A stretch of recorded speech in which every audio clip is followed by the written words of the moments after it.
കന്നു ചെന്നാൽ കന്നിൻ കൂട്ടത്തിൽ. ഒരു കർഷകന് കുറേ കഴുതകൾ ഉണ്ടായിരുന്നതിൽ ഒരെണ്ണം മഹാമടിയനായിരുന്നു.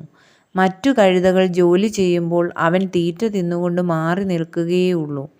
അതിനാൽ ജോലി തീർക്കുവാൻ ഒരു നല്ല കഴുതയെ കൂടെ വാങ്ങുന്നതിന് അയാൾ പ്ലാൻ ചെയ്തു. അപ്പോഴാണ് തൻ്റെ ഒരു സുഹൃത്ത് ഒരു കഴുതയെ വിൽക്കുന്നു എന്നറിഞ്ഞത്. അയാൾ സുഹൃത്തിനെ സമീപിച്ചു. കഴുതയെ കണ്ടാൽ കുഴപ്പമില്ല, പക്ഷേ ജോലി ചെയ്യുമോ എന്ന് എങ്ങനെ അറിയാം?